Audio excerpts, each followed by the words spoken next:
Let's set the scene. You've been on your witchcraft journey for about a year now. You've got all the witchy books which you've read and studied. You've been celebrating the Wheel of the Year, and you've even cast the odd spell. You've been given the chance to connect with other witchy folk, either through a social event or a workshop or some other fabulous opportunity, but you're not confident enough. Or you've been on your path for a lot longer, you know your LBRP from your cord cutting ritual, but you still have the same fears.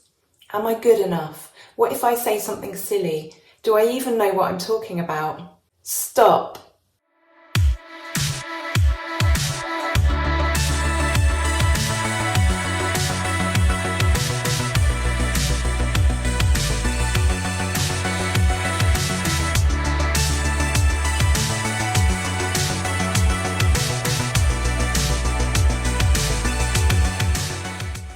We all suffer from imposter syndrome from time to time, whether we be experienced witches or new witches, whether we're talking about ordinary life or in our witchcraft practice. In this video, I'm going to show you how to combat imposter syndrome and banish it for good.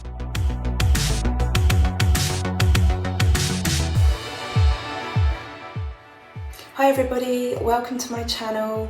Hit the subscribe button if you enjoy this video, please. It really helps the channel, it helps us to grow, and it helps us be shown to other people that might also be interested in these topics.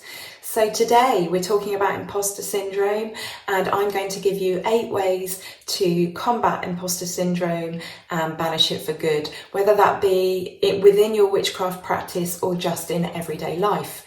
So first of all, we're just going to add a little bit of context to this video by me introducing myself and telling you a little bit about my path and my journey. So my name is Ren, and I have been a witch for over 24 years. I've been involved in pagan modelling, I've been on the front of some large magazines, and I've also written for magazines such as Witchology magazine. I, like everybody else, suffer with imposter syndrome. I get that little voice on the shoulder who tells me that I'm not worthy, that I'm not adding any value, that I'm rubbish, and that I'm just simply no good. We all suffer with that from time to time. I still suffer with that from time to time. It's taken me a lot of years to become confident in who I am and what I have to share with the world. It's taken me years to overcome that voice of doubt. So I'm going to share with you now 8 ways to overcome this problem and how to be a lot more comfortable in yourself and in your practice.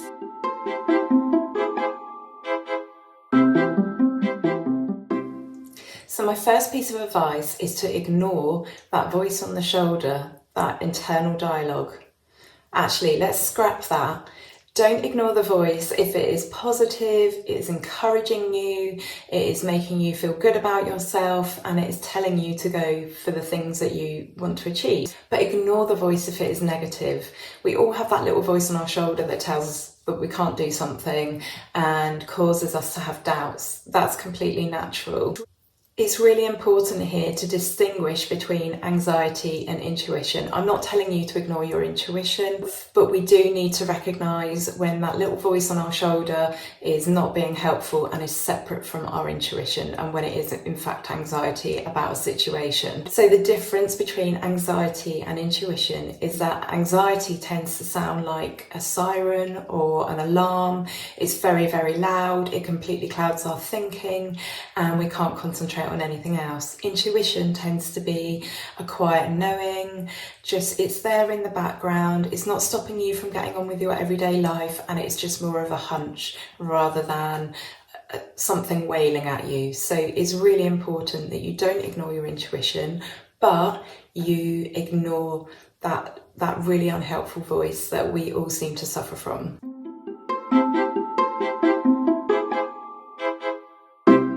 Remember that you are unique, and that is beautiful. And that might sound really, really corny. I know it does, but this is really, really important when it comes to magic. When you are trying to effect change and transformation by using your magical will and determination, you are the magical ingredient. And therefore it stands to reason that you are magical and you are perfect just as you are. So it's really, really important to remember that there is no one else on this earth like you, and that is a really, really fabulous thing. If you look around at you and you think that everyone else is beautiful because they are unique, then we have to come to the understanding that we are too.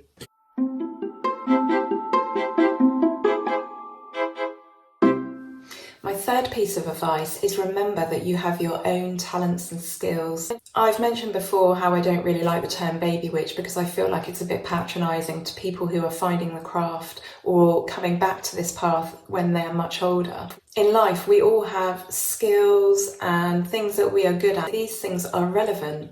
So it may be that something in your career or a hobby or some other activity that you do lends weight to your witchcraft practice. So even if you are a brand new beginner witch, you still have something to give. You could be a good healer, you could be a good listener, you could have an aptitude for learning plants and flowers. Do not discredit yourself because you feel like you're at the beginning of this journey. You will have life experience, you will have something to bring to the pot. Everybody does. So remember those skills, remember your life experience. It's all essential and it's all practical and useful. You might have a skill that is undiscovered as yet. You might have a whole host of skills that are as yet undiscovered. The point is you are more powerful than you realise. And like I said in the point before, your magical energy, your magical will and your magical determination as an individual are really important to your magical path. So you should not discount yourself in any way.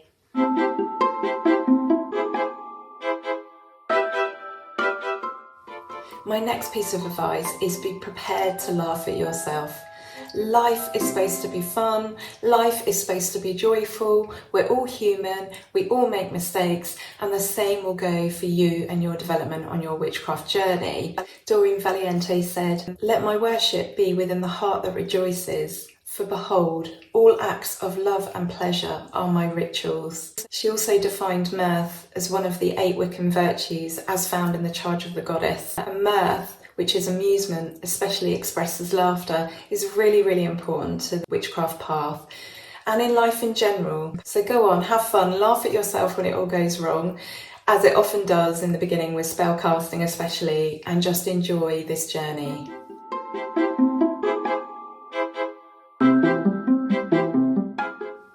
This next piece of advice is one that I've shared in quite a few of my videos so far, and it's really, really important, and that is don't make comparisons to others. Witchcraft is a path of self-discovery and self-development, and so it's really irrelevant what the people around you are doing. Don't worry that someone else has been practicing for 20 odd years. Like I said before, you have skills and knowledge and experience that you can apply to the path of witchcraft. Sometimes you can be disheartened when you look at other people and what they're achieving. So again, it's best to just concentrate on what you're doing and set yourself goals and things that you want to work towards.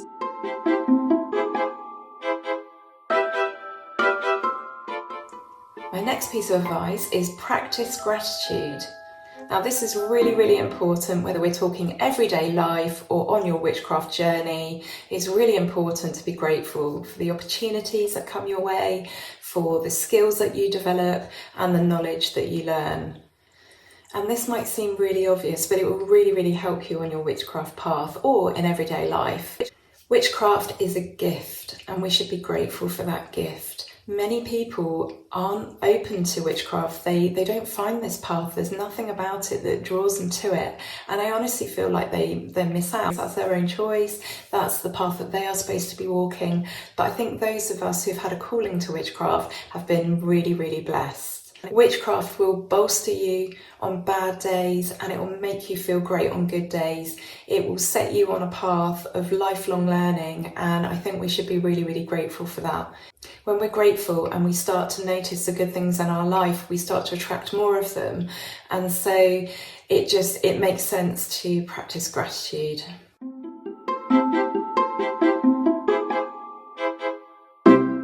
My next piece of advice is really simple and seems really obvious, but study. Study in whatever way you can. It doesn't have to be reading, it doesn't have to be books, it can be videos, it can be audio books, in whatever format you prefer. Go to lectures, find podcasts. There are so many ways to immerse yourself in the path of witchcraft, and the more you do this, the more you learn, the more confidence you'll feel, and also add what you're learning to practice. So if you've read a book about spells, then practice casting spells, practice casting a magic circle, and the more you do this, the more confident that you will be, and imposter syndrome will be pushed to the back of your mind. That voice is not going to be there nagging you quite as much, and you'll have more confidence to talk about the path of witchcraft, your experiences, what you've learned. In time, you'll become that witch that you don't think you are, but you actually already are.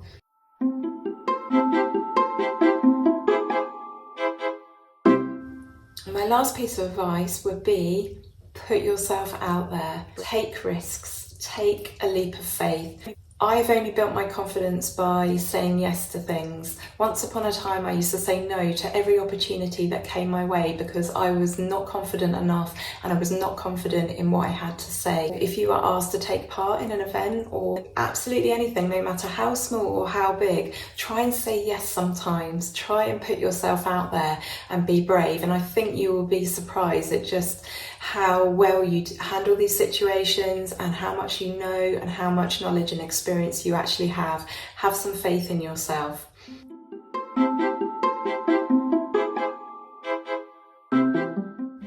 So what I want you to do is put the next things that I'm going to mention into practice. There are 4 things that I really want you to do. The first thing that I want you to do is when any negative dialogue starts up and that little voice on your shoulder starts up, I want you to say, no, I'm not dealing with you today. I don't have time for you today. And mentally move your brain onto something else. Try and think of something else. This takes a bit of practice, but with time, you can shift yourself away from those negative thoughts really easily. If need be, replace the negative thought with a positive thought. So if the negative voice is saying, I'm really bad at X, Y, and Z, you tell yourself, I'm really good at X, Y, and Z. And again, this takes practice, but the more you do this, the smaller that voice will become and the less often it will happen. The next thing I want you to do, I want you to remember that you're unique, you're beautiful, and you have skills and talents and things that you're good at. So that's 2 of the points we covered earlier. I want you to write down on a piece of paper what you love about yourself, what you like about yourself, things that you are good at, positive attributes, things that you really appreciate about yourself. I know this can be a really hard exercise to do. If you find it difficult, then ask someone else what they like about you. Ask someone else what they admire about you. Someone close to you, could be your partner, could be a relative, and write this down on a bit of paper. And I want you to refer back to this bit of paper whenever you're struggling or when that negative voice pops up. The next thing I want you to do to expand your practice is to buy a book on an area of your practice or your topic or whatever it is you're into. You might not be a practicing witch, but a topic that you usually avoid, one that you feel intimidated by, that you don't think you're interested in, that you think is maybe too complex for you, and I want you to read it. You will learn that you will pick up information. You will learn that this topic isn't as scary as you think it is. You will be able to relate to this topic in some way, and that is going to add to your confidence in witchcraft or your general topic as a whole. If you don't have a subject that you are immersed in and you're not a practicing witch, then it could just be a self-help book. But I want you to learn something. I want you to boost your confidence in some way. And the last thing I want you to do is to practice gratitude. You could write a gratitude list at the end of the day and make a note of all the good things that happened to you. You could write a list of what you're thankful for. You could write a list of what you're thankful for about yourself, but I want you to start to notice the good things in your life and then start writing them down or start making a mental note of them and see how they stack up and see how you start to look for the positive things in life. And then what I want you to do is notice how that's affected your practice overall. So that's my advice for combating imposter syndrome, either as a human being or as a witch, and banishing it for good. These strategies do take time. It does take time to be more confident, and if you are starting at the beginning of your witchcraft path, then it stands to reason that you will become naturally more confident as time goes on. But in the meantime, I hope you can implement these strategies and they'll help you with your witchcraft path or just in everyday life. If you've enjoyed this video, please subscribe and hit the bell notification icon. That way it really helps the channel and you will never miss another video on witchcraft. If you made it this far, thank you ever so much for watching, and I will see you again in my next video. Take care for now, love and blessings.